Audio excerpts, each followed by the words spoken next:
Amour, joie, grâce, bénédiction, lumière, parole, que tout cela vous soit multiplié de la part de Dieu qui est notre Père et de la part de Jésus-Christ, notre Seigneur.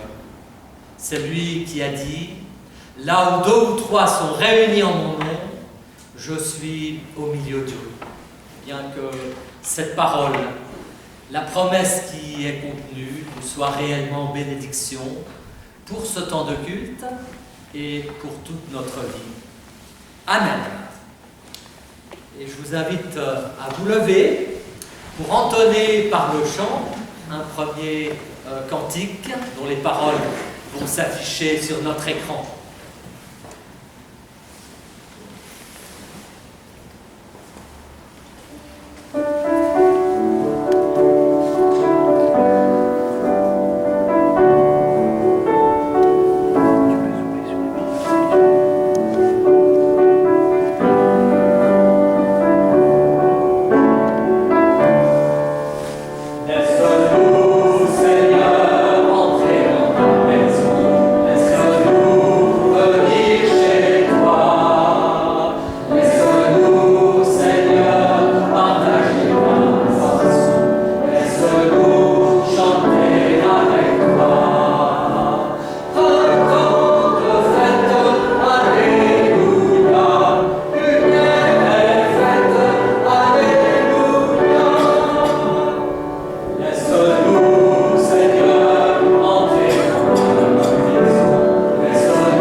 Et avec le psalmiste, louons celui qui nous rassemble, louons l'Éternel. Le ciel raconte la gloire de Dieu. La voûte céleste dit l'œuvre de ses mains. Le jour l'annonce au jour, la nuit l'explique à la nuit. Ce n'est pas un langage, ce ne sont pas des paroles, on n'entend pas leur voix et pourtant leur harmonie apparaît sur toute la terre et leurs accents vont aux extrémités du monde.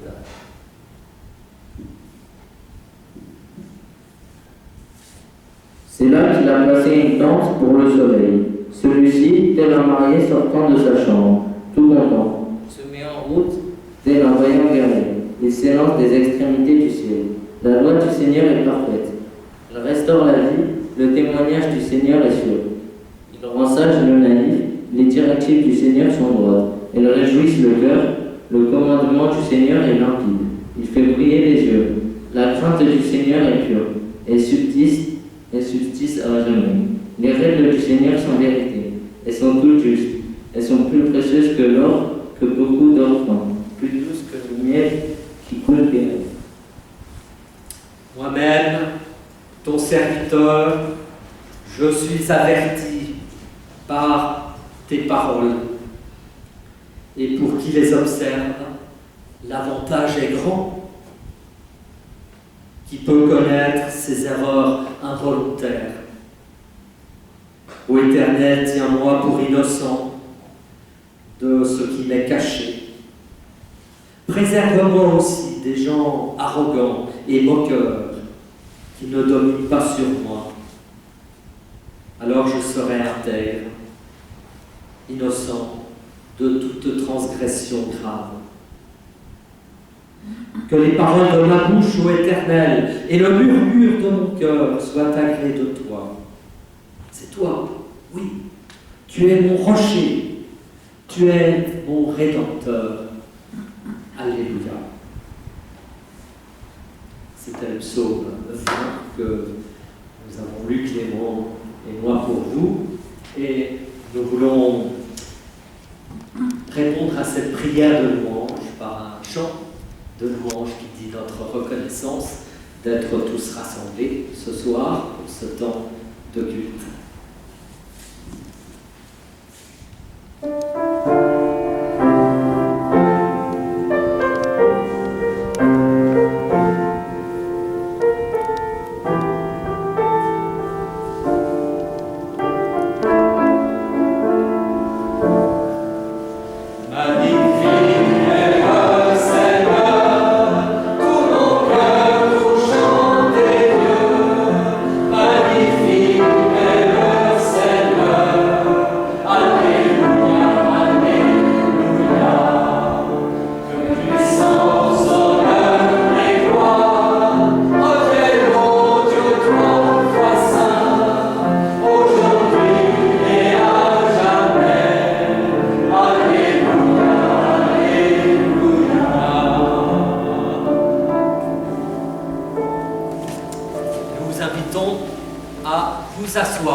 Préparer ce culte pour vous ce soir, lors de leur dernière séance de caté qui s'est faite en visioconférence. Mais nous avons heureusement le plaisir de nous retrouver en présentiel, comme on dit aujourd'hui, pour ce temps de culte. Alors soyez tous les bienvenus pour ce temps de culte. Et le thème, et c'est une question que nous nous sommes posée lors de la dernière séance de catéchisme. Cette question, elle figure sur votre écran désormais et nous voulons vous la poser, mais je laisse ces jeunes filles, Anna et Eulalie, nous présenter leur animation.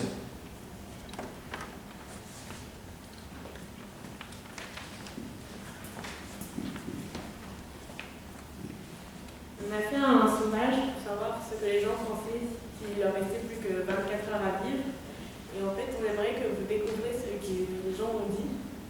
Et il faut deviner ce qu'ils ont dit.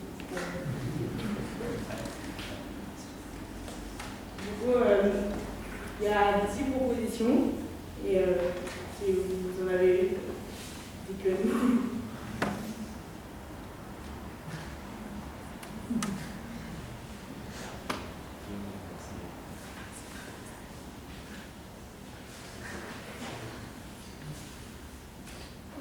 Ma vie comme si il ne me restait pas que 24 heures à vivre.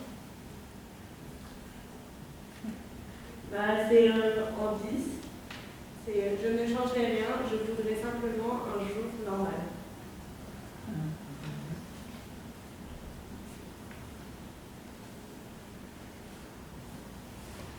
Oui, je rassemblerai toute ma famille. Oui, c'est en premier, je rassemblerai toute ma famille et mes amis.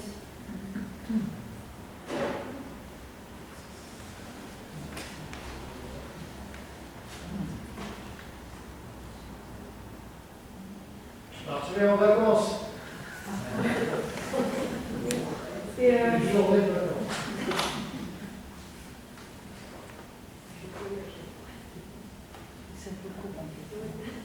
C'est en numéro 6, je prendrai un avion pour la destination de mes rêves. Non, on n'a pas besoin de prendre un avion.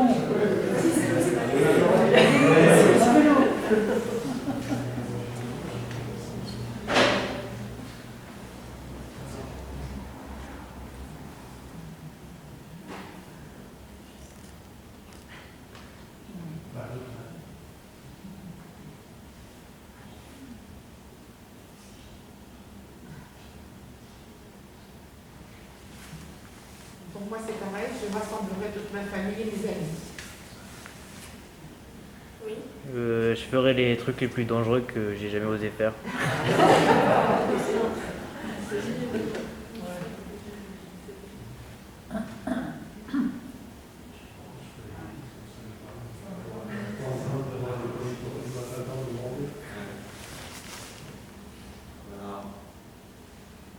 Nous, au caté, on avait J'ai dit temps, monsieur le campus. j'irai à l'église avant de me retrouver. J'irai à l'église avant de me retrouver devant Dieu en 8e place.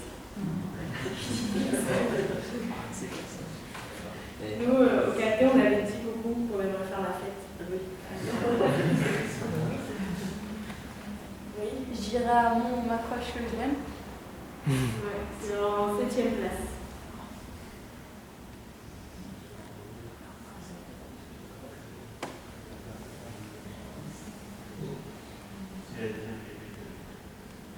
Est-ce qu'il y en a qui ont dit je ferai plein de choses interdites?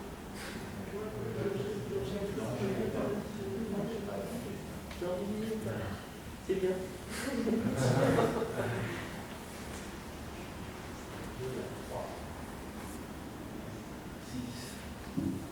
Je pardonnerai des personnes qui m'ont fait du mal. Oui. Oui, oui.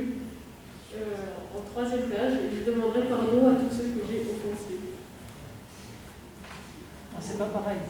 C'est pas pareil. Elle veut pardonner. Je ferai une belle promenade avec tous les chiens que j'aime.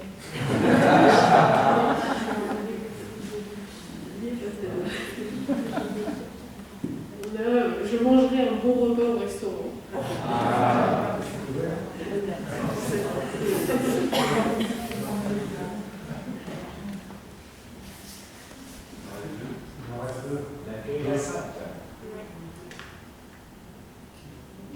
Vous avez des indices?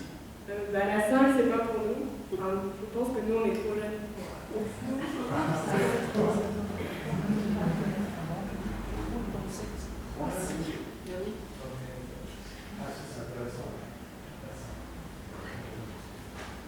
Bon, après, je paierai mes dettes pour partir à la conscience tranquille.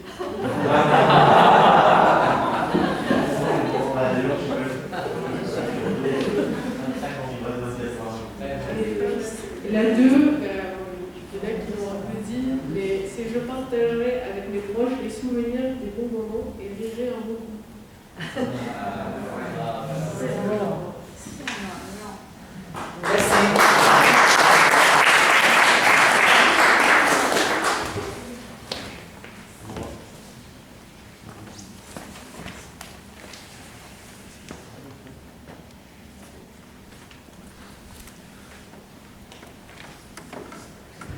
Avant de lire la Bible, en lien avec la question, nous demandons à Dieu d'éclairer notre méditation. Prions. Ô Éternel, au moment où nous allons méditer les Écritures, donne-nous d'y plonger nos visages comme dans une source inédite qui éclaircisse nos voix, libère nos conversations et nous autorise à parler et avant tout à écouter ce que tu ne cesses de nous dire. Donne-nous, entre les pages ouvertes de la Bible, de sentir craquer la jointure de notre monde, de sentir trembler les portes de notre monde et les yeux soudain levés vers notre monde, d'entrevoir qu'il n'est pas fini, mais que tu es là, au milieu de notre histoire. Oui, dispose nos cœurs, dispose nos esprits à recevoir ta parole. Et que dans notre lecture trop rapide des Écritures, vraiment nous poser et nous reposer dans la lecture de ces très vieux récits. Amen.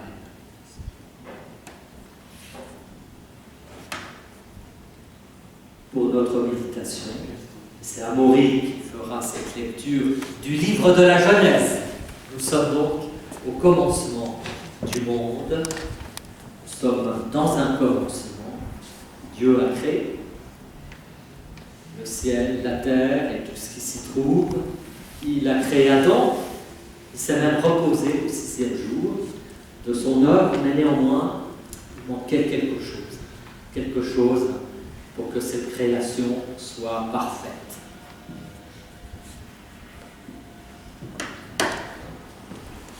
Éternel, il n'est pas bon que l'homme soit seul.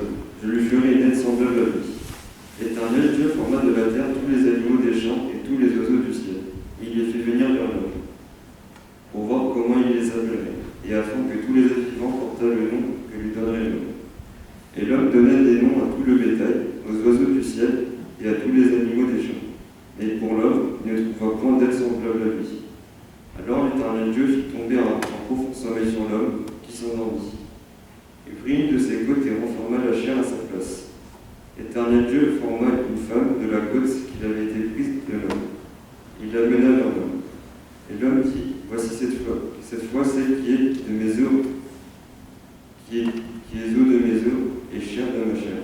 On l'appellera femme.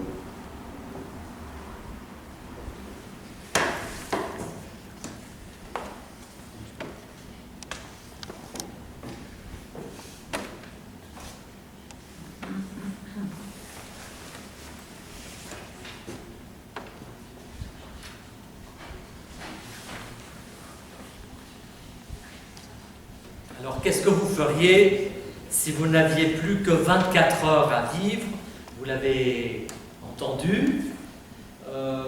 Ce qui vient en premier, c'est la réponse que les jeunes ont donnée également. Eh bien, on ferait une grande fête avec nos amis et avec notre famille. Et je trouve que c'est une belle réponse, car elle indique une chose importante à propos de l'être humain et de son bonheur, c'est que notre bonheur dépend des liens que nous entretenons avec les autres.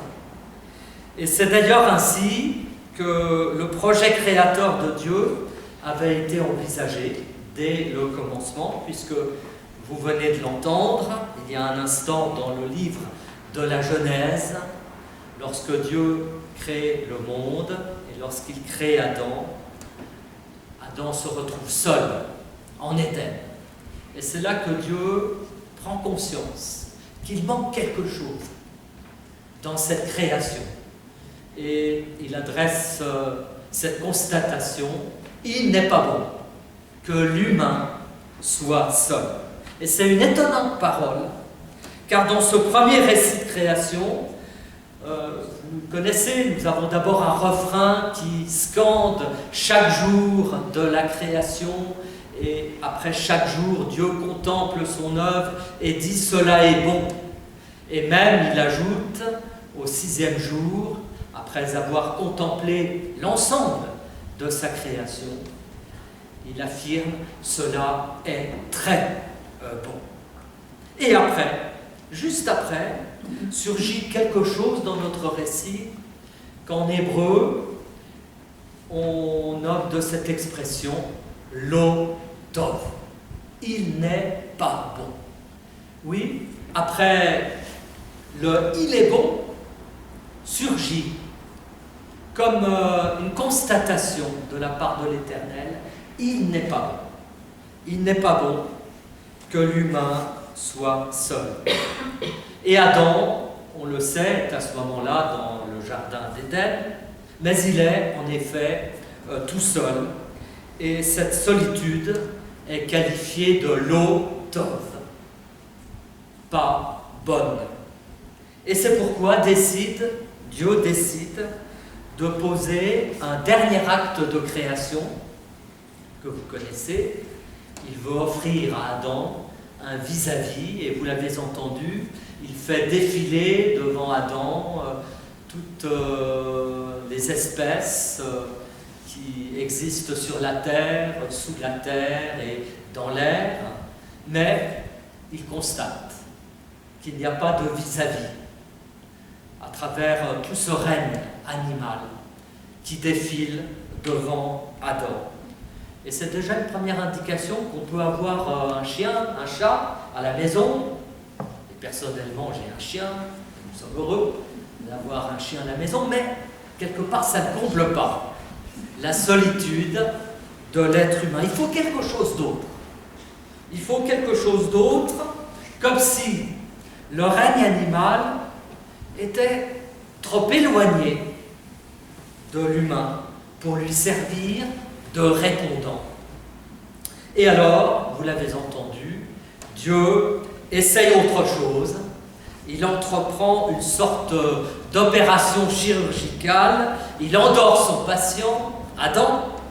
Il ouvre son côté, en extrait un bout de côte, et avec la côte du côté, si je puis dire, il modèle à côté d'Adam un autre humain, une femme, qu'il présente à Adam. Et le résultat, nous dit le texte, est immédiat. Ah! Voici l'os de mes os, la chair de ma chair, dit Adam, en découvrant celle qui sera nommée Ève. Alors, c'est là, bien sûr, le premier couple de la création. Et il y a une indication importante nous concernant. En mettant fin à la solitude de l'humain, Dieu annonce quelque chose de capital pour nous. Il annonce qu'il y a du bon dans la relation de la personne avec son conjoint, mais plus généralement dans la relation de la personne avec son prochain, quel qu'il soit. Et il nous dit, en fin de compte, il nous donne une définition de l'être humain. Nous sommes des êtres appelés à rencontrer, à parler, à échanger, à dialoguer avec un autre que soi-même. Dieu a mis en nous ce désir d'être en lien les uns avec les autres. Et ce qui me frappe dans ce passage, et qui nous concerne tous au plus haut point, c'est que derrière les apparences, c'est en fin de compte toute l'histoire humaine qui est en train de se jouer ici. Et c'est une définition de l'être humain qui nous est donnée. Une définition qu'on pourrait résumer de la manière suivante. Un être humain dépend de ses interactions sociales, familiales, amicales. Car voyez-vous, et c'est peut-être aussi quelque chose qu'il faut toujours avoir à l'esprit, en ce temps où on parle de transhumanisme, je ne sais pas encore quoi concernant l'avenir de notre humanité, nous ne sommes pas, et nous ne serons jamais, des machines, des robots. Nous sommes des êtres humains, des gens faits pour manger, boire, dormir, travailler, rencontrer, aimer.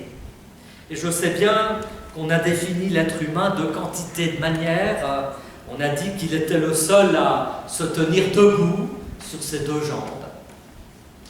On a dit qu'il était le seul à rire. On a dit qu'il était le seul à rationaliser le monde.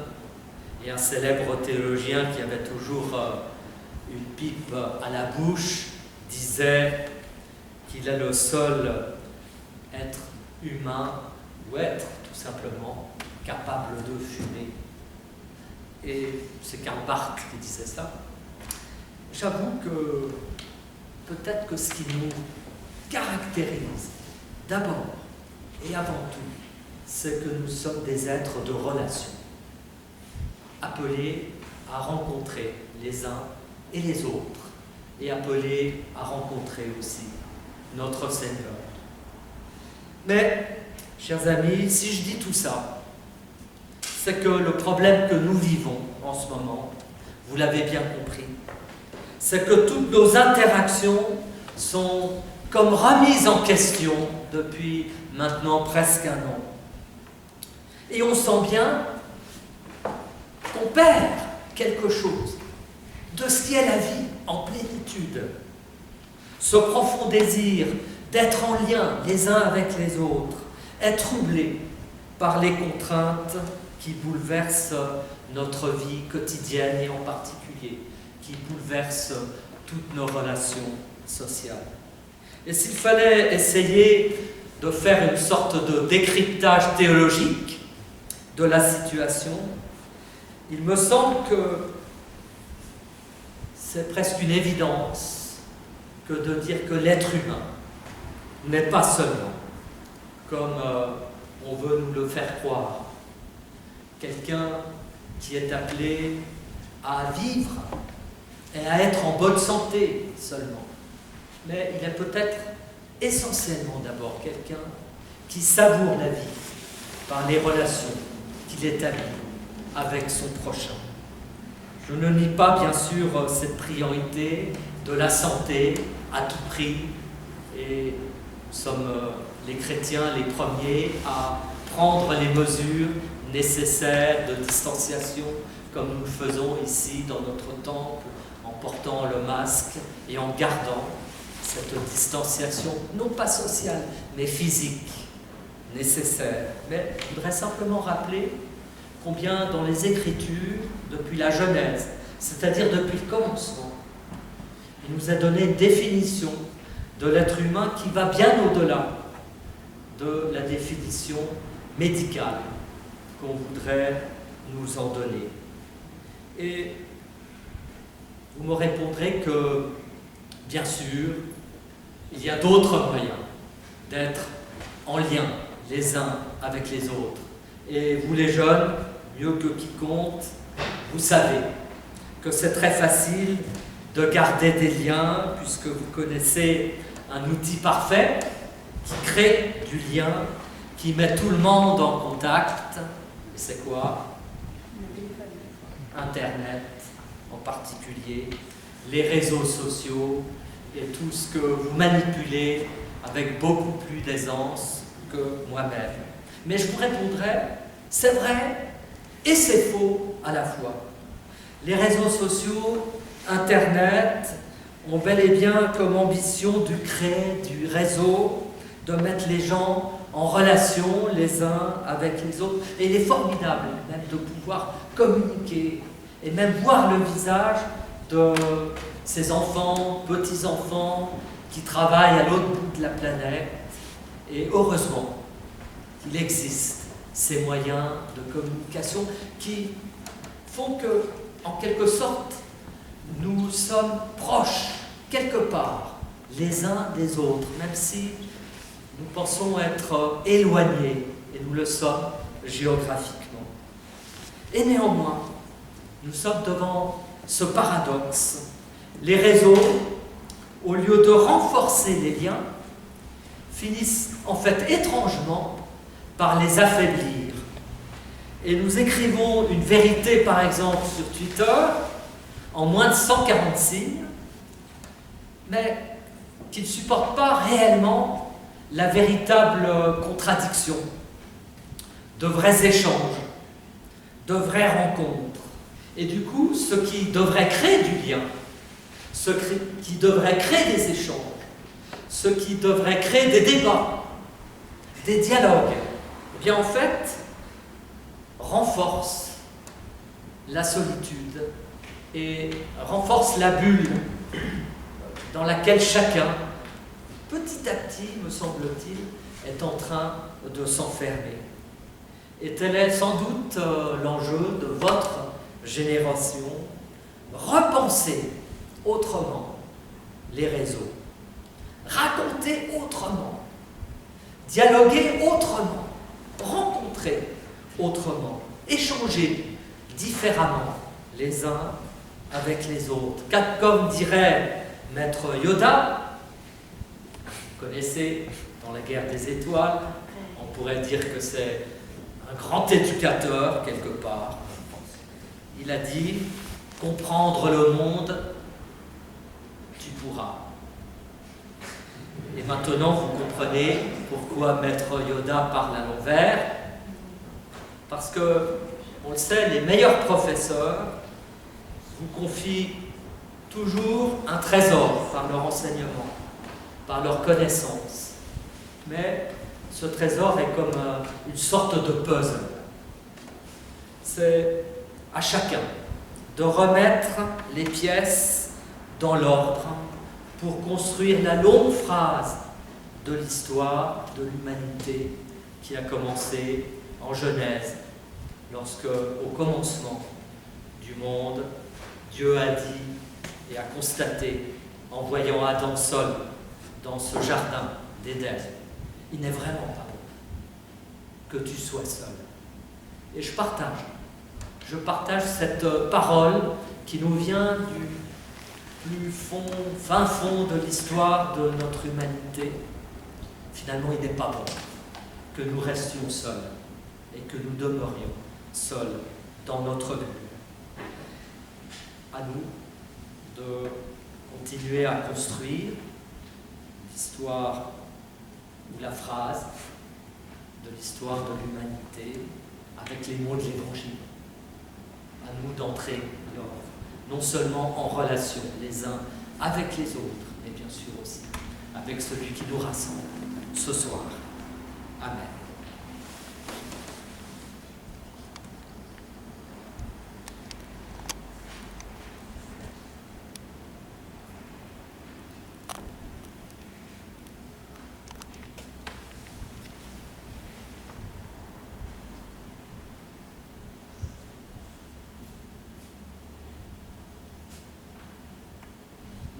Ce serait bien si vous pouvez chanter un petit refrain, peut-être. Il y avait un chant prévu, mais j'ai oublié, je crois, de noter le numéro. Alors, je vous propose un refrain. Magnifique est le Seigneur. On le reprend. Vous invitez à jouer.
Notre Dieu et notre Père, nous voulons d'abord te rendre grâce pour tous les bienfaits que d'âge en âge tu renouvelles sur la terre et pour ta parole qui de génération en génération est arrivée jusqu'à nous. Et nous voulons aussi te rendre grâce pour tous ceux qui, par l'exemple de leur foi, nous ont appris un jour à te connaître. Et nous apprenant à te connaître, nous ont appris à penser, à dialoguer et à parler pour nous-mêmes. Seigneur, merci. Fais qu'héritiers de leur foi, nous sachions à notre tour faire valoir devant toi comme devant le monde, au regard de nos semblables, ceux qui nous sont proches comme aussi ceux qui nous sont lointains. Car n'ayant rien qui ne nous vienne de toi, nous ne sommes rien, sauf par ta parole. Aussi, apprends-nous, Seigneur, Apprends-nous les mots qu'avec chaque génération il nous faut trouver pour dire tes bienfaits, en prendre conscience. Toi qui jadis fus Dieu pour Abraham, pour Isaac et encore pour Jacob. Comme tu fus Dieu pour Jésus, sois notre Dieu pour nous, aujourd'hui, dans notre communauté. Et pour cela, donne-nous les mots qu'il nous faut pour dire notre foi, c'est-à-dire notre confiance pour aujourd'hui et pour demain. Nous voulons, dans notre prière aussi, te remettre tous ceux qui souffrent de solitude en cette période de crise sanitaire. Te remettre les jeunes étudiants isolés dans leur université, les personnes âgées isolées dans leur maison de retraite, sur leur lit d'hôpital. Te remettre tous ceux que cette crise a non seulement isolés, mais pour qui la saveur de la vie n'a plus le même goût qu'autrefois. Nous les remettons à ta grâce. Et nous savons que nous formons une communion, les uns avec les autres. Aussi permet que notre Église, comme en d'autres lieux, permet la rencontre possible, permet les liens consolidés, et qu'ainsi chacun puisse trouver ce sens à la vie qui lui fait tant défaut en ce moment. Et nous ne voulons pas clôturer cette prière sans te dire celle que Jésus lui-même a enseignée à ses disciples et que nous voulons te dire à haute voix, avec confiance et cœur. Notre Père, qui es aux cieux, que ton nom soit sanctifié, que ton règne vienne, que ta volonté soit faite sur la terre comme au ciel. Donne-nous aujourd'hui notre pain de ce jour. Pardonne-nous nos offenses, comme nous pardonnons aussi à ceux qui nous ont offensés.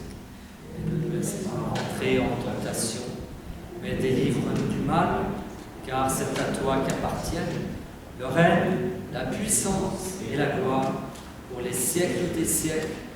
Amen.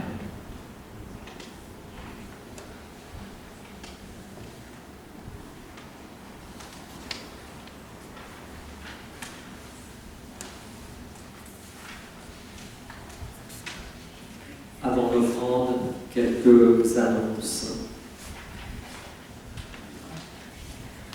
Mardi aura lieu à 20h la réunion des délégués du consistoire de la Côte d'Azur pour nos églises du secteur, et cette réunion se passera en visioconférence.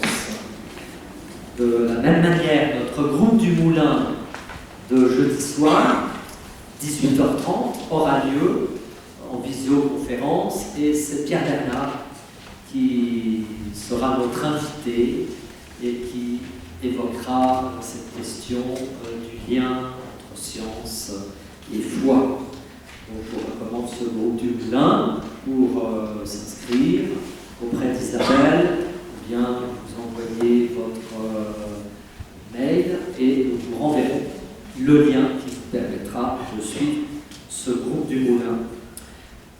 Le catéchisme, vendredi, passera aussi par Zoom à 18h avec Jean-Joël et moi-même. Et ensuite, nous aurons très certainement, s'il n'y a pas de changement, il n'y a pas de confinement, nos cultes, samedi avance, sans doute à 16h30, sauf avis contraire, et dimanche à Grasse à 10h. Vous annoncez maintenant plusieurs décès, et ce sont des nouvelles tristes parce qu'ils sont nombreux. Et je voudrais d'abord vous faire part du décès du papa d'Anne et M. Baillet. Anne étant l'épouse de Tony, notre président paroisse. Voilà, M. Baillet est décédé cette semaine et il y aura un service funèbre mardi à 15 h en l'église du Tinier. Voilà. Et puis, Annette Bernard est aussi dans le deuil, puisque Annette a perdu sa maman, et Madame Legras, qui était une fidèle au temple ici, et qui venait jusqu'à l'année dernière encore très régulièrement, nous a quittés cette semaine. Et nous aurons un temps de recueillement au crématorium de Cannes, mercredi, à 11 h 30 du matin. Et puis, je viens d'apprendre un autre décès qui m'a aussi beaucoup attristé, c'est que notre chère Madame Blais nous a quittés à l'âge de 96 ans. Et sa fille a téléphoné à midi pour m'annoncer ce décès. Et bien sûr, nous sommes tristes car c'était aussi une fidèle paroissienne de notre communauté. Ne pouvait plus venir ces derniers mois.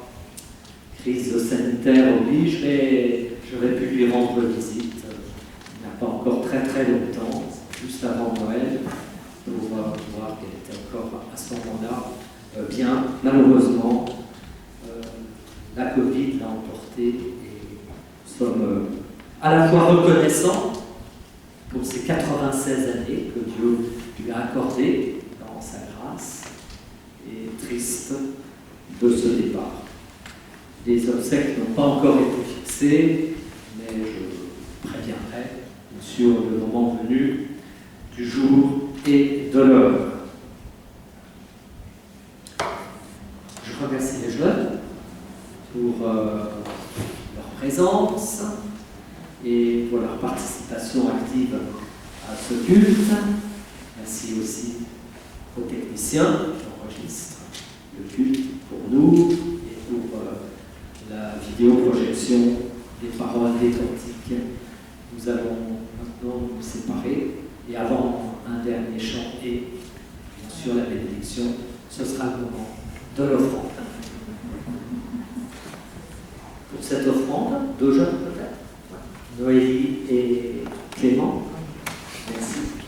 Et merci aussi à vous pour votre générosité et pour ce temps de notre culte, qui est aussi un temps liturgique important, celui de la collecte. Thank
vous invite à vous lever.